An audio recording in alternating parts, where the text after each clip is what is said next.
ब्रह्म की चेतना समस्त जीवों के भीतर प्रवाहित हो रही है, परंतु हर जीव की चेतना सीमित होती है, क्योंकि मानव अपने विचारों, इच्छाओं और अहंकार में उलझा रहता है।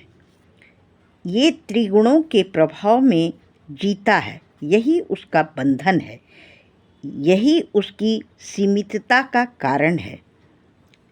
जब हम ब्रह्म की बात करते हैं तो ब्रह्म इन गुणों के अधिपति हैं, परंतु स्वयं उनसे बंधे हुए नहीं हैं। ब्रह्म वह परम सत्ता है जिसके बाहर कुछ भी नहीं है, क्योंकि उसके अतिरिक्त कोई दूसरी सत्ता नहीं है, इसलिए उस पर कोई प्रभाव भी नहीं पड़ता। जब तक किसी वस्तु के अतिरिक्त दूसरी वस्तु न हो, तब तक उसकी विशेषता को पहचानना संभव नहीं होता। ब्रह्म के साथ यही बात है। वह एकमेव है, अतः उसकी कोई बाहरी पहचान नहीं है, इसलिए ब्रह्म निर्गुण है। फिर भी बाहरी रूप से वह गुणहीन है, आंतरिक रूप से विचारों की निरंतर धारा है।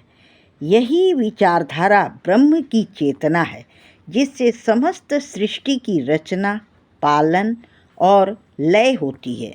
यह संपूर्ण प्रक्रिया ब्रह्म के मानस में होती है। वहाँ भी त्रिगुण सक्रिय होते हैं, पर वे ब्रह्म के नियंत्रण में होते हैं, न कि ब्रह्म उनके अधीन होता है। ब्रह्म के भीतर यह आंतरिक चेतना प्रवाह निरंतर चल रहा है, लेकिन क्योंकि यह बाह्य रूप में प्रकट नहीं होता, इसीलिए उसे सामान्य इंद्रियों या सोच से समझा नहीं जा सकता। वह न देखता है, न सुनता है, न चलता है, क्योंकि उसके लिए कोई बाहरी वस्तु या माध्यम है ही नहीं। उसका कोई कारण नहीं है, क्योंकि कारण वही अपनाता है जिसे किसी बाहरी वस्तु से संपर्क करना होता है।